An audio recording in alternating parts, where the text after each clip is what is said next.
Léopold Sédar Senghor. L'autoroute à péage Mbour-Fatick-Kaolack sera livrée avant la fin de l'année 2025.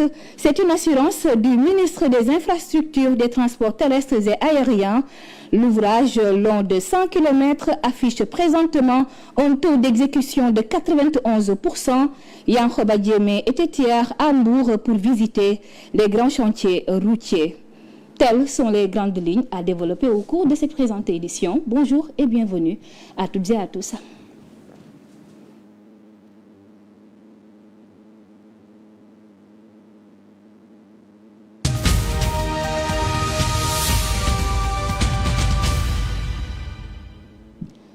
D'abord, la tenue de la rentrée solennelle de l'école du Parti socialiste ce samedi 17 mai 2025 à la maison Léopold Sédar Senghor. Cette manifestation à la fois pédagogique et politique marque le lancement officiel des activités de formation des militants pour l'année. Il s'agit de la 3e édition de cet événement qui s'inscrit dans la stratégie de revitalisation idéologique du parti. Une nouvelle gauche pour le Sénégal, la part de l'éducation et de la formation pour le renouveau socialiste, tel est le thème retenu pour cette rentrée. Elle réunit des membres du bureau politique, des responsables de toutes les structures du PS, ainsi que de nombreux invités, leaders politiques, enseignants, chercheurs, étudiants en sciences politiques et partenaires. Les travaux vont se dérouler sous la présidence d'Aminata Mbengue Ndiaye, secrétaire générale du PS. Nous y reviendrons lors de nos prochaines éditions. L'Alliance pour la République hausse le ton, réunie jeudi 15 mai 2025, le secrétariat exécutif national du parti de l'ancien président de la République, Macky Sall, s'est exprimé sur plusieurs sujets d'actualité nationale et internationale. À l'ordre du jour, les tensions politiques, la sécurité en Casamance, la situation des anciens dignitaires de l'État et les libertés en Afrique de l'Ouest. Plus de détails avec Pape Bandagaï.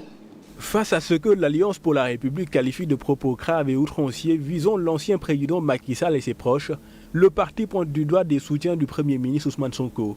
Dans un communiqué, la formation politique accuse ce dernier de cautionner les attaques verbales notées sur les réseaux sociaux, en plus d'avoir exercé une pression sur les juges à la veille du procès en rendant visite à Azoura Fall en prison. Par ailleurs, le secrétariat exécutif national rejette catégoriquement le dialogue national prévu le 28 mai prochain. Pour les responsables de l'APR, cette initiative du gouvernement serait une ruse politique visant à entériner des décisions déjà arrêtées. Le secrétariat exécutif appelle également à la libération de plusieurs de ses responsables politiques, dont Farba Ngom, Lat Diop et Abdoulaye Ndiaye, qualifiés de détenus politiques. Il dénonce par ailleurs des poursuites engagées contre plusieurs ex-ministres, tels que Ndaye Saly Diop Dieng, Mansour Faye et Ismaïla Madior Fall, y voyant une tentative d'acharnement politique. Sur le front sécuritaire, l'APR exprime son inquiétude après une nouvelle attaque armée en Casamance, le braquage d'un convoi de collecteurs de noix de cajou dans la commune de Boutoupa-Camaracounda. Le parti réclame des mesures urgentes et accuse le gouvernement de négligence. À l'international, le communiqué salue la conférence de Lomé sur la dette africaine, mais regrette l'absence notable du Sénégal, jadis en première ligne sur cette question, sous la présidence de Macky Sall. Je vous l'annonçais dans le sommaire, un conflit foncier oppose l'armée aux habitants du quartier Terme Nord dans la commune de Yoff. Les populations s'offusquent contre la construction d'un mur par les militaires, une cloison qui, selon elles, bloque l'accès au quartier. Elles accusent les forces de l'ordre de vouloir s'accaparer de l'unique aire de jeu dont elles disposent. Le bras de fer se durcit entre les populations de Terme Nord et les militaires. À l'origine du litige, la construction d'un mur qui risque de bloquer l'unique voie d'accès menant au quartier. Ils ont invoqué des raisons de sécurité. Nous sommes d'accord, mais le mur devrait être érigé de l'autre côté. S'il y a des tragédies, par où les secours vont-ils passer?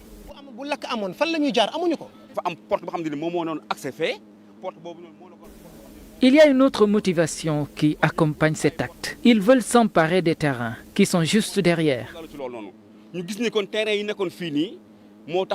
Autre sujet d'inquiétude, le terrain utilisé depuis des années comme espace de loisirs. Les riverains redoutent de le voir leur échapper définitivement.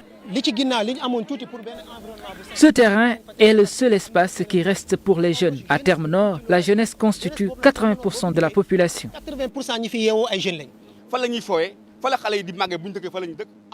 Il faut mettre un terme à cette anarchie. Nous n'allons plus accepter que des Sénégalais soient favorisés au détriment d'autres Sénégalais. Nous sommes des citoyens et avons des droits, comme tout le monde. Malgré les nombreuses plaintes formulées, les travaux se poursuivent.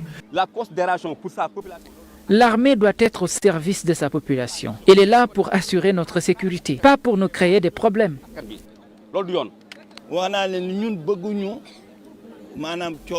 Nous ne voulons pas de problème. Nous voulons juste qu'on nous trouve des solutions face à ce problème. Désemparées, les populations de Terme Nord en appellent désormais à l'arbitrage du président de la République et de son premier ministre, espérant une issue favorable à ce conflit. En plus bref, un élève gendarme répondant au nom de Omar Mbow, né à Kaolack et en service à la brigade territoriale de Richard-Toll, a été retrouvé mort par noyade hier. Le drame s'est produit au niveau du quai de la commune de Richard-Toll, situé dans le département de Dagana. Aussitôt alertés, les sapeurs-pompiers se sont déployés sur les lieux pour procéder à l'extraction du corps sans vie. Après constat effectué par les éléments de la gendarmerie de Richard-Toll, la dépouille a été acheminée à la morgue de l'hôpital Gaïa 2 de Richard-Toll. Et toujours dans l'actualité de ce 13h, le ministre des Infrastructures, des Transports terrestres et aériens a visité hier les chantiers de la voie de contournement sud de Mbour et de l'autoroute Mbour-Fatick-Kaolack, dont le taux d'exécution est de 91%. L'infrastructure, financée à hauteur de 432 milliards de francs CFA par l'État du Sénégal et la Banque Export-Import de Chine, sera livrée avant la fin de l'année 2025. Le Sénégal reste actionnaire majoritaire après la renégociation des contrats d'après Yankoba Diémé, compte rendu signé Djibi Diop Ndiaye. Le projet de l'autoroute Mbour-Fatick-Kaolack est en phase finale. Un tronçon de 5 km avec une section courante de 2 x 2 voies, extensible 2 x 3 voies. Le coût global du projet est de 730 milliards de dollars américains, estimé environ à 400 milliards de francs CFA. Le ministre des Infrastructures, des Transports terrestres et aériens se dit satisfait de l'avancée des travaux. Extensible en 2 x 3 voies, qui est une belle intelligence d'approche. Nous sommes à mi-parcours de la visite, mais nous sommes très satisfaits parce que globalement, la réalisation des travaux se trouve autour de 91%. Aujourd'hui, l'entreprise en charge des travaux est sur ce point essentiel, sur lequel nous faisons cette petite déclaration. L'État du Sénégal est au cœur de la gestion de l'autoroute et reste majoritaire après la renégociation des contrats. Ça en vaut, l'attente en vaut la chandelle. Quel que soit le niveau d'empressement, nous sommes préoccupés par l'intérêt supérieur de la République du Sénégal, parce que les projets se passent dans notre pays. C'est la raison pour laquelle la conduite de ces travaux nous tient à cœur. Maintenant, pour les décomptes, oui, à un moment donné, il fallait s'arrêter, faire l'état des lieux. D'ici janvier 2026, les automobilistes pourront pratiquer l'autoroute Mbour-Fatick-Kaolack qui va favoriser le développement économique et social de ces régions. Et puis la polémique autour de la fermeture de l'hôpital Aristide de Dantec ressurgit. Le collectif pour la défense et la sauvegarde de cette structure emblématique a animé hier une conférence de presse. Au cœur des préoccupations, la gestion jugée désastreuse du directeur Babacar Thiandoum et l'urgence d'accélérer les travaux de réhabilitation de l'établissement sanitaire. Face à la presse, le ton est ferme et les accusations sans détour. Pour El Hadj Abdoulaye Dione, coordonnateur du collectif, le directeur Babacar Thiandoum est responsable d'une gestion chaotique de l'hôpital, pourtant toujours subventionné par l'État. Nous pouvons dire que dans la gestion du directeur Babacar Thiandoum, il y a une absence de management et rupture de confiance. Nous avons des problèmes quand nous tombons malades. En tant que personnel de santé, donc ça pose problème. C'est pour cela que nous lançons un appel aux nouvelles autorités de veiller sur la gestion de Babacar Thiandoum. Le collectif pointe également du doigt l'extrême lenteur des travaux de reconstruction. Conséquence directe, selon eux, des milliers de malades sont privés de soins, en particulier les patients atteints de cancer, faute de services adaptés. Nous voulons que l'État accélère les travaux. Parce que comme vous le savez, depuis la fermeture de l'hôpital, les malades souffrent. Pour la prise en charge des gros malades, les dialysés, donc je pense qu'ils ont besoin de cette structure sanitaire. C'est pour cela, encore une fois, nous lançons un appel à l'État par rapport à la reconstruction de l'hôpital, pour que les travaux puissent être accélérés. Malgré plusieurs correspondances adressées au ministère de la Santé, le collectif affirme n'avoir reçu aucune réponse. À l'approche de la Tabaski, les tensions montent avec des retards de salaire qui inquiètent. Retard des salaires répétitifs et incontrôlés au-delà du mois. Dans un hôpital qui est fermé, comment le directeur peut payer des primes de responsabilité? L'hôpital est fermé, mais il n'y a plus de responsabilité, mon cher. C'est pour cela que les salaires tardent à être payés. En attendant des réponses concrètes de l'État, le collectif prévient. Il poursuivra ses actions jusqu'à obtenir des garanties sur la gestion et la relance effective de l'hôpital. Et faisons le point maintenant sur la situation qui prévaut en ce moment au sein de la Fédération générale des travailleurs du Sénégal. L'organisation traverse une zone de turbulence et ce depuis le rappel à Dieu de son secrétaire général Sidi Ndiaye. Deux responsables syndicaux revendiquent la direction de l'organisation. Il s'agit de Mbalo Diathiam et Moussa Sissoko. En conférence de presse hier, Moussa Sissoko a interpellé le gouvernement sur cette situation, soutenant être le seul héritier légitime. Depuis le décès en juin 2023 de Sidi Ndiaye, président de la Fédération générale des travailleurs du Sénégal, FGTSB, l'organisation syndicale est plongée dans une crise de légitimité. Deux figures syndicales s'affrontent pour la direction, Mbalo Diathiam et Moussa Sissoko. Pour ce dernier, il ne fait aucun doute qu'il est le successeur légitime du défunt président. Il pointe du doigt l'État qu'il tient pour responsable de l'enlisement de la situation.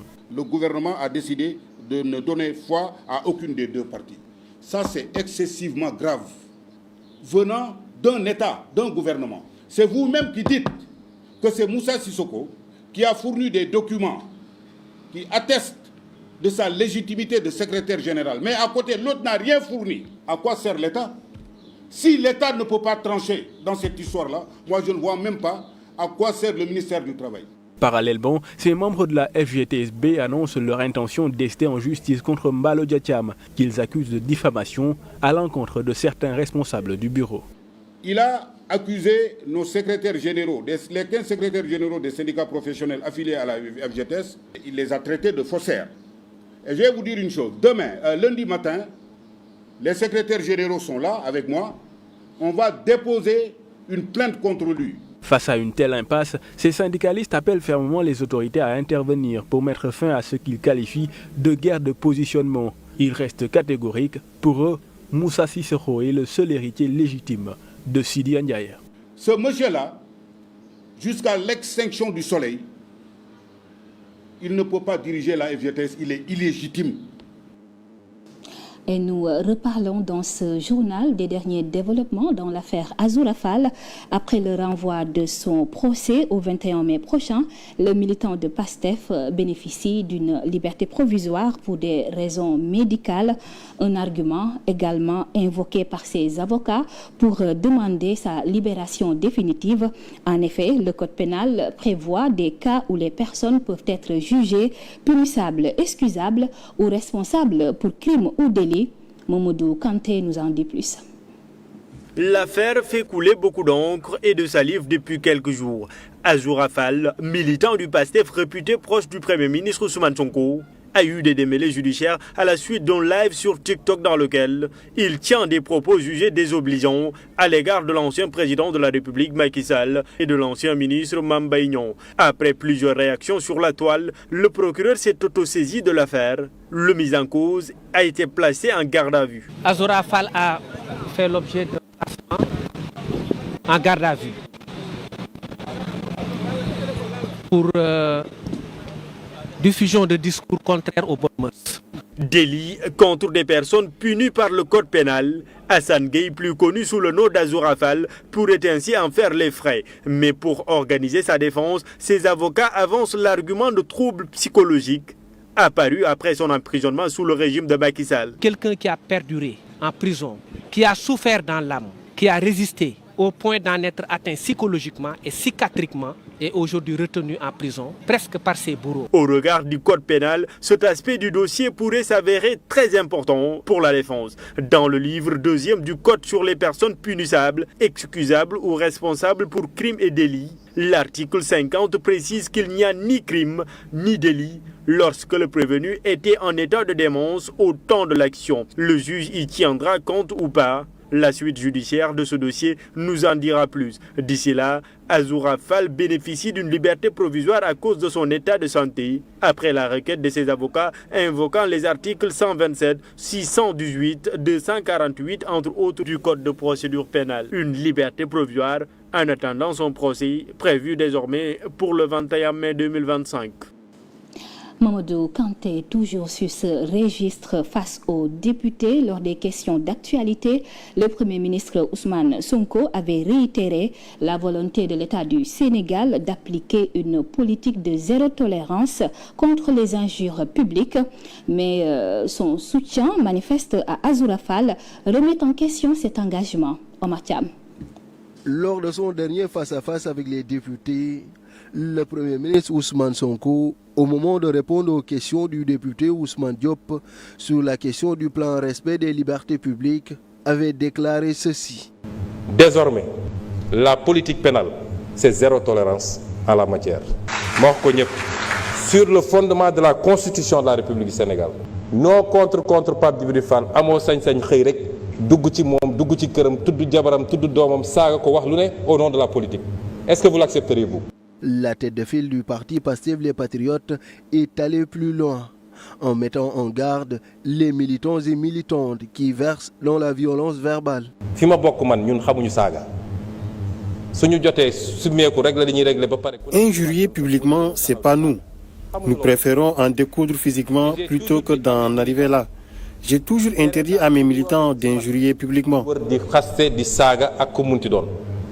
Ça, on est constant avec nous-mêmes.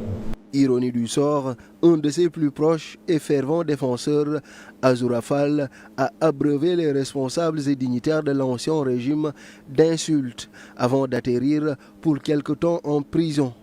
Pour la robe noire d'Hassan Gueye, ce dernier souffre de problèmes psychiatriques, non sans avancer que la vidéo incriminée datait de 9 mois. Une thèse confirmée par l'expertise médicale. Autre souteneur du régime, toujours dans les liens de la détention pour les mêmes chefs d'accusation, El Hadj Ousseynou Kairé. L'article 10 de la Constitution va-t-il être appliqué une bonne fois pour juguler le problème des injures publiques? Prochain rendez-vous, ce 21 mai 2025. Et puis en visite officielle à Ouagadougou, le Premier ministre Ousmane Sonko a affirmé le soutien absolu du Sénégal au Burkina Faso dans sa lutte contre le terrorisme, s'exprimant devant la presse à la sortie d'une audience avec le président de la transition, le capitaine Ibrahim Traoré. Il a souligné la disponibilité du Sénégal à envisager toutes les formes de coopération possibles. Ousmane Sonko a également évoqué le volet symbolique de son séjour. Il participera ce samedi à l'invitation de son homologue burkinabé à l'inauguration du mausolée dédié à l'ancien président Thomas Sankara. Place maintenant à la revue de presse avec Momar Cissé.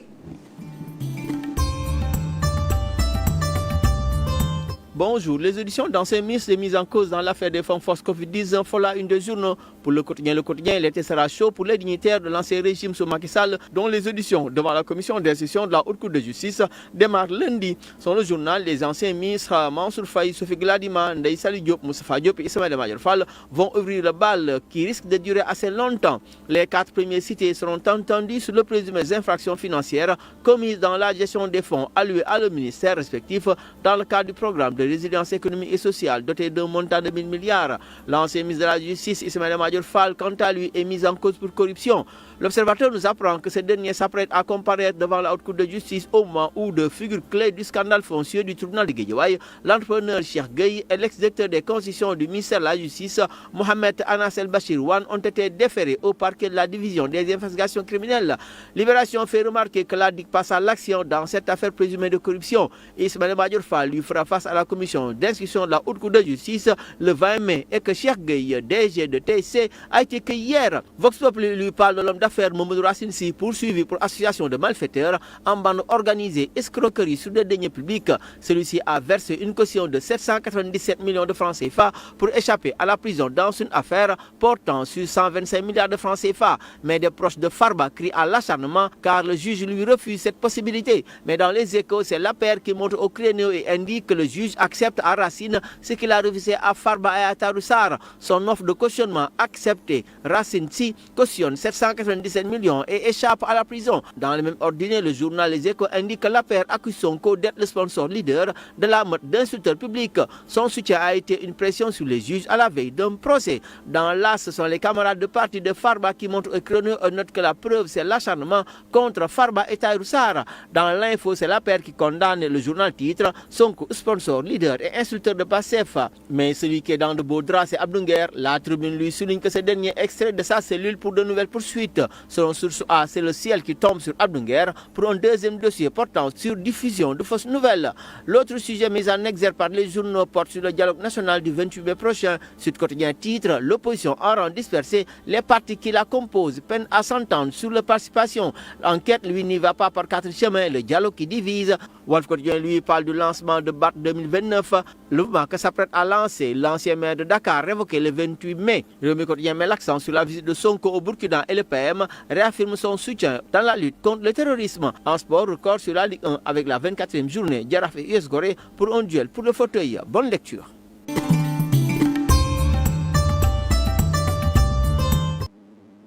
La revue de presse boucle ce 13h. Merci de l'avoir suivi. Je vous retrouve à 14h pour le journal en Wolof. Bon après-midi en compagnie des programmes de la 7TV.